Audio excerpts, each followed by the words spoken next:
1971, Woodrow Wilson. Paul McCrumbly, class of 71, Woodrow Wilson. Kim Wade, class of 71, Woodrow Wilson also. You all went to Long and Woodrow. Right. Do you remember meeting each other or how you got acquainted with each other? Can you tell me about that? Probably the football field. Did you all play? Yeah, and he was the quarterback, and I tried to play center. Not successfully? No, eventually it worked out. But I met Kim when we was playing basketball. He was at Lakewood. I think he was in 7th grade. So I played against him at Stanley. Did you win? Park. Yeah, we won the championship, but I think we had to forfeit it up. We had a guy too old on our team. Oh. Yeah. I've forgotten that. That's before Yeah, we that went to was school that. together. Yeah, that was before that was integration. yeah. That's when he was at O.M. Roberts Yeah, I was down at by O.M. Fair Roberts. Park. I remember that. And then you all started at Long the same year. Yeah.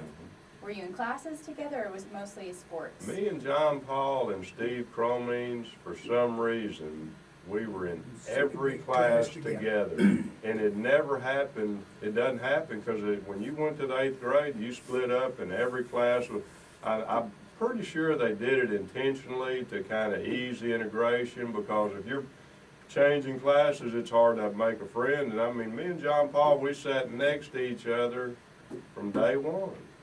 You know, and Steve, he's just a country boy.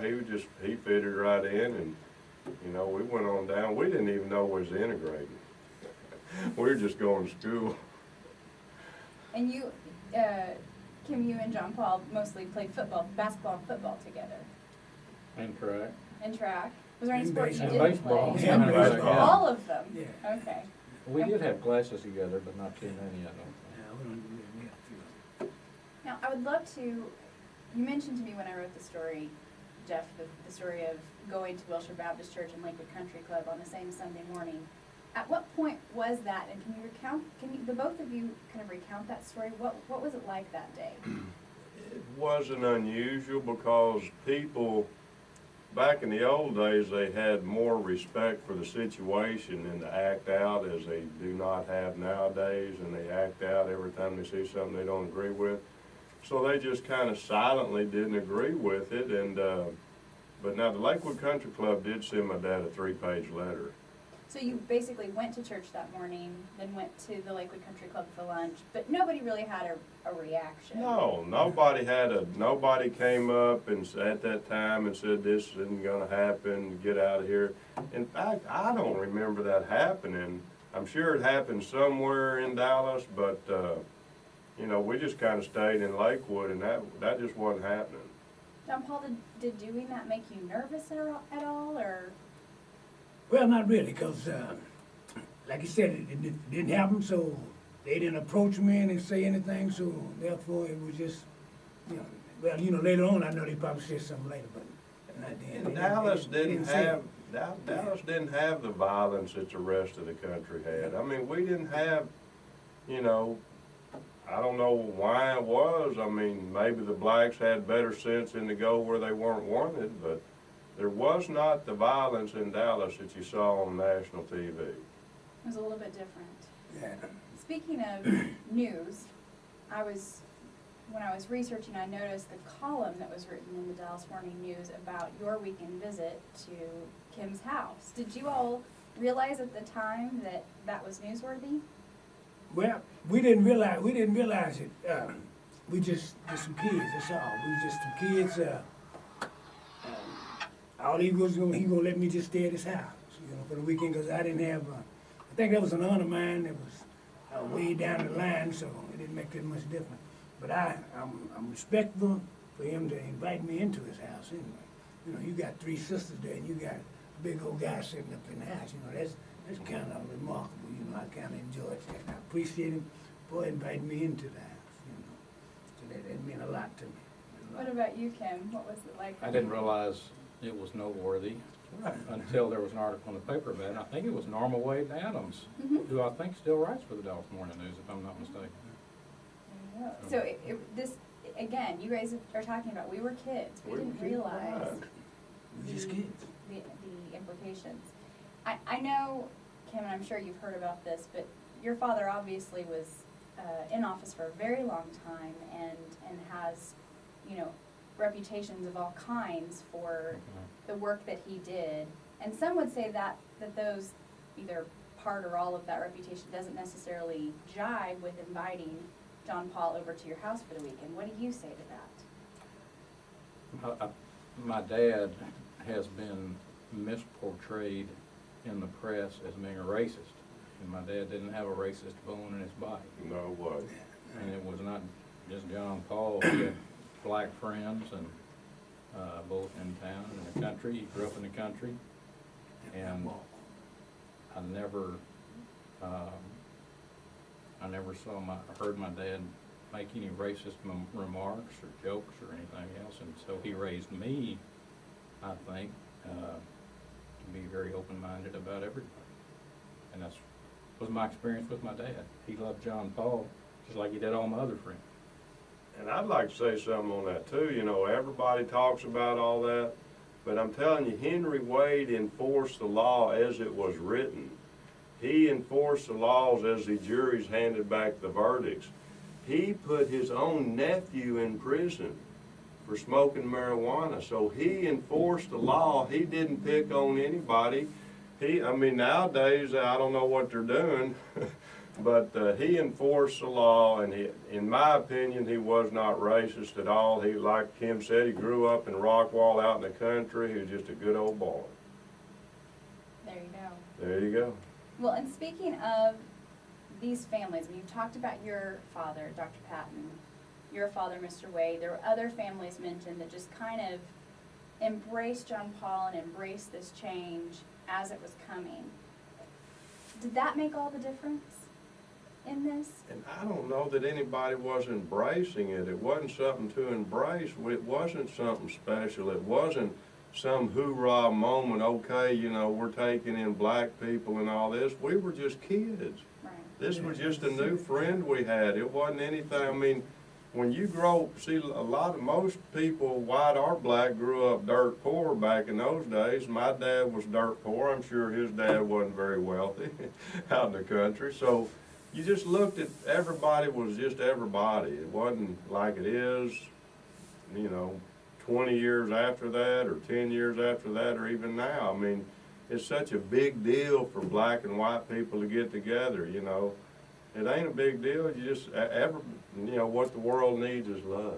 Well, and obviously it wasn't a big deal to you all at the time, but I mean, at the same time, you can recognize that there was a lot going around in the news. There were people who were actually, you know, picking up and moving to other schools, other districts, to the suburbs. It was a big deal to some people.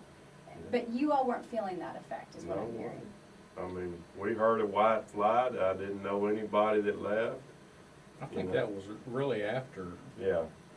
we got out of high school. I didn't have any friends that moved to the suburbs. I think that was a few years after. That being said, too, when John Paul started at Woodrow, it was more of a token integration process, which is the proper way to do it, instead of bringing in 300 people, you know, and all this confusion and everybody.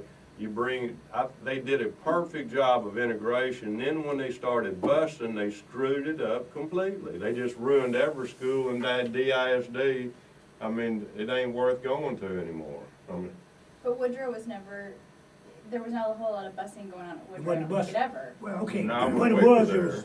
we had to live 2 miles away. We lived 1.9, so therefore we had to walk.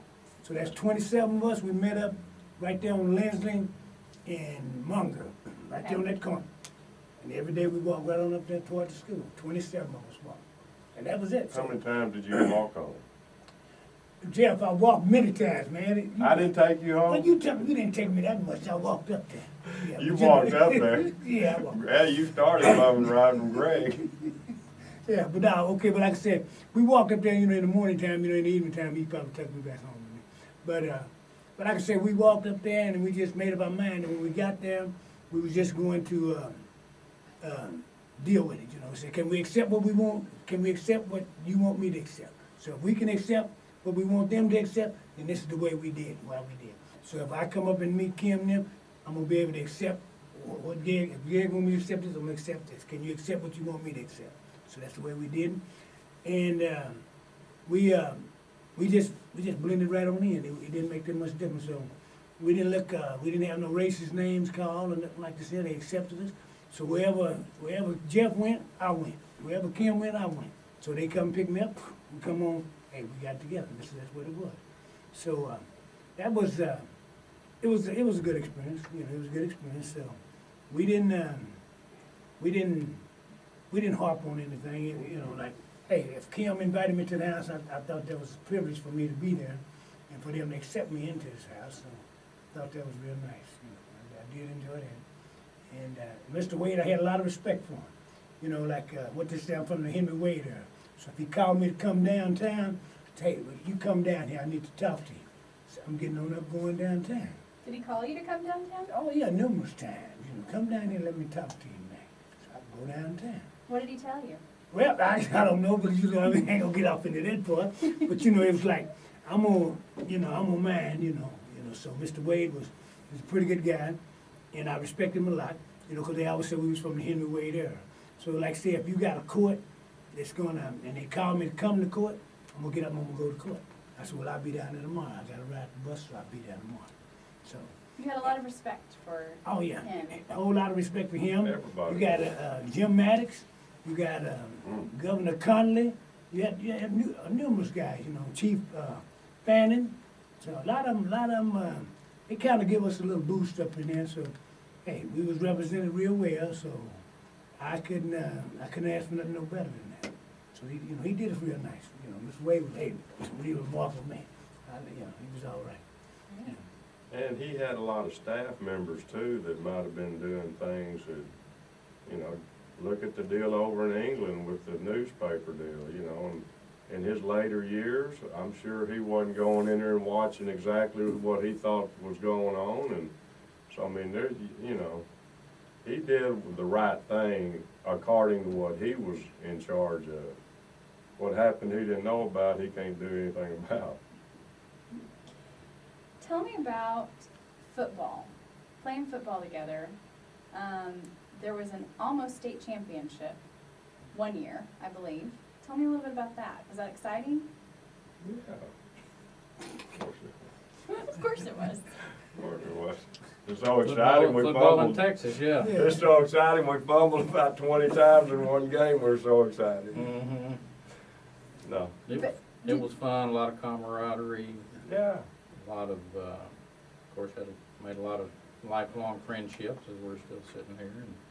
And Did you know, kind of going into those years, how good the team was and that you had really good Yeah, prospects? 'cause Yeah. the train, baby, we had to train. I can't remember who told me this, but something about you could carry about 2 or 3 guys with you across the goal line.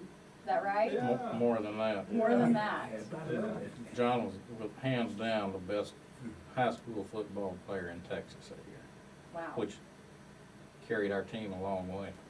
He was our team. The funniest thing I remember was when we were juniors and he broke through the line going for a touchdown and Dickie Martin ran side by side with him all the way. You know, Dickie Martin could outrun him, you know, 2 to 1, but he didn't know, he couldn't find a handle. He didn't know where to grab him. Were you the only black player on the team, or were there others? No, it was others, you know, Yeah. we had, what was it, Edward LeBlanc, Sugarberry. okay, and, Sugarberry. Cushenberry, wasn't Michael Cushenberry, Mhm. Michael Cushenberry, then my brother, and my brother played, he was a lineman. And who else? Oh, Jesse Chris. Jesse Chris, that's Sugarberry. Yeah, Jesse Chris, he was a nose guard. He's Yeah, good he was too. good. So, you know, it was several of us, you know. It's a pretty good team. Yeah. Did you ever have issues if you ever played schools that weren't integrated or desegregated? Not racial issues, we, you know, there's a lot Well, of trash talk. Yeah, you know, they talk trash, but it didn't make no difference, we just turn around and run over them again. Same kind of trash that would have been talked regardless. no, The only time we got into a little bit of a thing that kind of bothered me is when our coach put a quote in the paper, because the week before the lights had gone out at Cobb Stadium, and our coach told them if the lights go out, we'll play in R.L. Thornton Freeway, so we had to listen to the other team who's beating us say, well, let's go play on the freeway, let's go play on the freeway. He made a remark of that, it wasn't too good. Well, we begged for that one. Oh, man, come on, Cotton. I guess Kim Braille. Do you guys have any children who attended Dallas schools? Mine went to Lakewood and started at Long, but the Long and Woodrow deal is astronomically changing as we speak. But at that time, it was just, you know, a school where it was 6% white people. And all the teachers hid in the classroom to make sure they didn't see all the violence going on in the hall. And my son's real big and, you know, he looks big, but he's just real tender-hearted and taught never to fight back, and that you and that Long wasn't the place to be. So we did pull out, and, you know, go to private school, but we tried. But I do say that it's changing, especially with the baccalaureate program at Woodrow. That's going to be a real deal there. What about you guys? Did you have any kids that? Well, mine went to Madison. Boy and a girl, they went to Madison, so. I married a Catholic girl and they went to Catholic school. There you go. Have you? What I was going to ask is essentially, have you seen a lot of changes in the school since you guys A lot of went to school changes. there? Oh, yeah. It's all for the good in this area. Good. Lakewood Elementary's always been a hidden little jewel. I mean, all through everything, even the bus and everything. I mean, you could send your kid there and he could leave in the 6th grade and go to St. Mark's, any school in Texas. They just have, you know, they have wonderful teachers and they do have good academics. And I mean, I wouldn't trade our years at Lakewood Elementary for anything. Great. I forgot to ask about the class favorites. John Paul, you were a class favorite. So Favorite was it what? Sophomore, freshman? 10th Sophomore. grade. Well, I think, was it 10th grade? 10th Class grade. favorite, 10th We didn't grade. freshmen, we didn't go there. Okay, We were long in okay, the so 9th grade back 10th then. grade? Okay, I think it was. 10th grade, he made class favorite. Does that mean the top person of everybody? Yeah, they was just, you know, he was just a favorite in the class. It's voted on by Yeah, the both class them, yeah, of in the class. the person that everybody liked the best, I think. Yeah. Yeah, What an honor. So, yeah. tremendous honor. Tremendous Yeah. honor, right. I was thinking it was, when I went to high school, it was the best dressed or the best. Oh, It's no, like, no, not yeah. that kind of thing, just Yeah. the favorite person of Yeah, the just a entire favorite Exactly. person, yeah, favorite person. Incredible. What else do you guys want to talk about? What else do you remember? I just want to say, following up on the class favorite, that the whole integration process that we went through at Long and Woodrow was made very, very easy because John Paul is such a nice guy. And he's the same guy today that he was 40 years ago, 50 years ago, I guess. Yeah, I think so. And he's always gendered a tremendous amount of respect. Everybody likes him. He's nice to everybody, and it made it an awful lot easier having the quality of person that John Paul is, being the one who opened up the doors at Long and Woodrow racially. That's incredible. What do you think about John Paul? I don't know. But it He's sounds very real humble. good, huh? I have to say, you're very humble. Yeah, as it I've sounds real interviewed you. good. It's always been very Always humble. been humble. I mean, he was, you know, everything in our school, and he was just as humble and sweet and nice and friends with every girl, every guy. Didn't matter if you were in athletics, didn't matter if you were, you know, Randy String in the band. I didn't mean that, Randy. A little joke, buddy. Well, you obviously have some innate leadership qualities that people noticed and respected. Even among, you mentioned walking to school. Was that all of the black students that went to Woodrow? Did everybody walk to school together in the morning? Well, yeah, you know, we all got together and just made sure you just walk straight on down the street, so it wasn't that bad. Now, when it was on the way home, then they had to get home the best way they can, so we stayed in football. But it was pretty cool. We didn't have no